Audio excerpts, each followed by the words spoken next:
Bueno, y seguimos hablando del frío y de los aumentos, de los tarifazos que estamos sintiendo todos en las boletas del gas y de la luz. ¿Qué es lo que se viene? Las disposiciones del gobierno nacional, donde los aumentos parece que no van a frenar. Lo tenemos sentado acá en nuestro living y le agradecemos muchísimo al doctor Ezequiel Vergara. Él es profesor de la Universidad Nacional de Córdoba, también especializado en Derecho al Consumidor y presidente de la Asociación de Consumidores, para que nos cuente un poco cuál es el panorama, lo que se viene. Aumentos que no tienen fin por ahora, no tienen techo. ¿Cómo estás, Ezequiel? ¿Qué tal? Gracias por la invitación. Sí, hay que tener en cuenta que en definitiva lo que decide el gobierno es, para evitar el impacto de los aumentos de tarifa en la inflación, que es el número que le preocupa mucho al gobierno, congeló este aumento que ya estaba previsto desde enero, que fue cuando tuvimos las audiencias públicas, pero aunque haya frenado los aumentos previstos para mayo y los que se vienen, ya están impactando los aumentos que habían estado previstos desde antes. Es decir, por más que hubo un freno del aumento al que se iba a llegar, al usuario final, al que le llega la factura, le va a llegar con el aumento de lo que ya se aprobó, que ronda en muchos casos el 400%, lo que veníamos hablando antes, ¿no? Un aumento del 400%.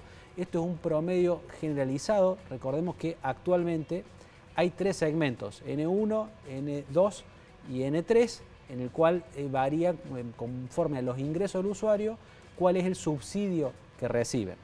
Lo que busca el gobierno, desde ya está claro su intento, es eliminar completamente los subsidios o lo más posible. Algo que es un dato interesante para pensar este tema es que el 65% de los usuarios residenciales, de los usuarios domésticos de gas y energía, pagan, en el caso del componente de luz, digamos de energía eléctrica, entre el 3 y el 4% del valor real del servicio. Es decir, el 65% de los consumidores pagamos entre el 3 y el 4% del valor real. Y en el caso del gas, entre el 10 y el 15%. Es decir, el subsidio es muy importante. Nosotros quizás no nos damos cuenta, pero los costos en Argentina de la energía eléctrica y del gas son muy por debajo de los parámetros internacionales y ya estamos todos acostumbrados a eso.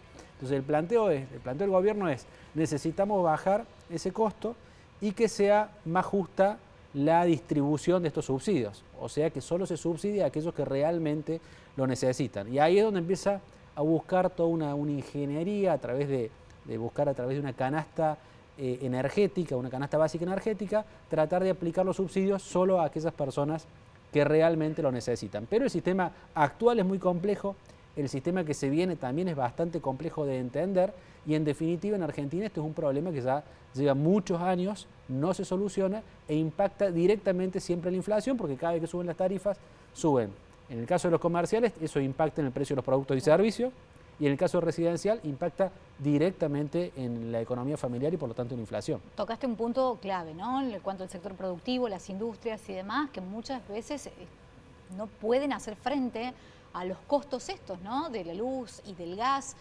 Y pareciera que más allá del sinceramiento que tiene que haber con respecto a los precios, que decís vos, ¿no? Sin los subsidios, los ingresos y este panorama de recesión sigue siendo complicado. O sea que a partir de esta disposición del gobierno nacional se va a estar evaluando cuál sería el incremento que le correspondería a cada nivel de usuario. Exacto, por ahora está frenado por tiempo indeterminado, veremos hasta que le sirva al ministro de Economía cuándo volver a activar eso para que no impacte en la inflación, pero por ahora está frenado el aumento fuerte. Aquel aumento que nosotros ya en enero señalábamos, las asociaciones de consumidores, que era el más peligroso porque ataba el costo del gas al dólar. Ese aumento está frenado. Ahora, las nuevas disposiciones lo que buscan es reducir en los dos segmentos, sería, para simplificar, clase media y clase baja, digamos, los de menores ingresos, los más vulnerables, en esos dos segmentos busca reducir los límites que se habían puesto antes a la disminución del subsidio. Ahora se va a quitar más subsidio en esos dos segmentos, si bien el aumento no va a ser tan importante como si directamente pasáramos a esto de linkear el precio del gas al valor del dólar, ¿no? Que era lo más fuerte. Hay un concepto que se usa en lo que es el derecho del consumidor, que se llama el concepto de pobreza energética. Esto es cuando las personas, de acuerdo a su nivel salarial, no pueden pagar la energía. Un concepto muy utilizado en Inglaterra cuando pasó que también tuvieron aumentos de tarifa. Es decir, más allá de que tengamos o no subsidios, lo que tiene que tener en cuenta el gobierno es que la gente tiene que poder pagar la factura, porque si no, o sea, no es culpa de los consumidores que durante tantos años se nos haya acostumbrado a este valor tarifario, a este subsidio, y luego, sin que haya un aumento de los salarios, de pronto las facturas exploten en el precio. Entonces ahí las personas no van a poder pagar la factura y eso ya tiene un impacto directo en la economía familiar. Y por eso claramente se ve la preocupación acá del gobierno. Lo mismo ocurrió, recordemos, en el año 2016 con el fallo de la Corte Suprema de Justicia, el fallo Cepis, en el cual se anuló el aumento de tarifas en ese entonces el gobierno de Macri, porque se consideró que no había sido correcto el procedimiento para aumentarlo, básicamente porque no hubo audiencias públicas. En este caso hubo audiencias públicas en enero, muy cuestionables esas audiencias, porque en definitiva sí, por cierto, vamos las asociaciones de consumidores y otros protagonistas de las cuestiones de los aumentos, pero se escucha, pero luego eso no se fundamenta y el gobierno sigue con sus propias ideas. Ahora estamos en una situación similar, pero al menos vemos que el gobierno le ha puesto la lupa a este tema. No creo que le ocurra lo mismo que la gestión en ese entonces de Macri, porque hubo una anulación de parte de la Corte Suprema, pero sí, si no se hacen bien los números y si no hay una reactivación de los salarios, podemos caer en una situación similar donde en definitiva la gente no pueda pagar las tarifas. Interesante lo que estás planteando porque el contexto económico actual, los indicadores, el salario mínimo vital y móvil, un sueldo promedio en Argentina, realmente se hace imposible ya con estos costos. No me quiero imaginar si todavía nos falta, como decimos, un sinceramiento real de las tarifas de estos servicios, que realmente va a ser casi imposible, ¿no? Y me imagino también los planteos y cómo están tratando de diseñar estrategias ustedes que desde la Asociación de Consumidores, porque es un frente amplísimo, no solamente con esto, con la luz y el gas, sino en general, ¿no? Los aumentos que están prepagas, sí, por ejemplo, más allá de la decisión política del gobierno, pero es como amplio el espectro. La verdad que es súper complicado porque aparte tarifas impacta directamente en lo que son los servicios y productos por fuera de lo que es el costo domiciliario.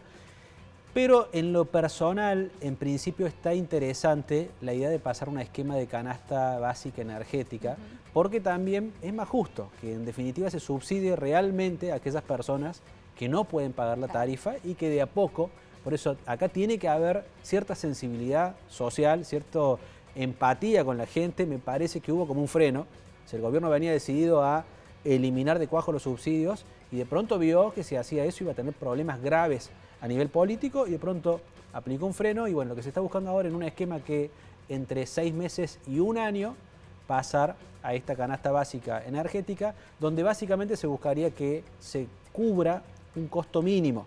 Por eso dice canasta básica, es como una canasta mínima de uso de energía eléctrica y de uso del gas. Sería el cálculo de lo básico que necesita una persona para poder vivir, digamos, teniendo el televisor prendido, la heladera, etcétera, y consumiendo un consumo también básico.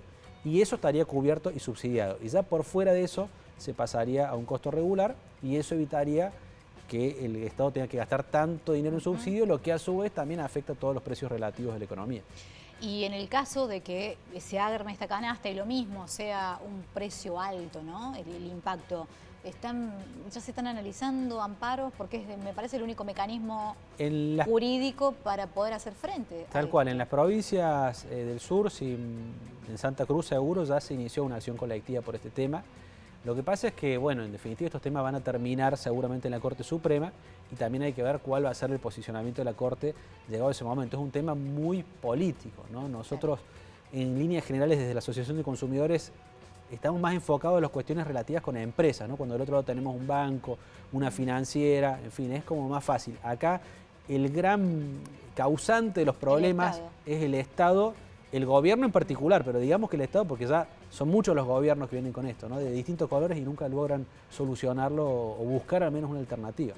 Clarísimo, Ezequiel. Muchísimas gracias, por estar acá con nosotros. El doctor Ezequiel Vergara, conociendo un poquito lo que se viene en materia de luz y de gas y esta decisión del gobierno nacional. Esperemos esta canasta básica energética, que es lo que nos depara.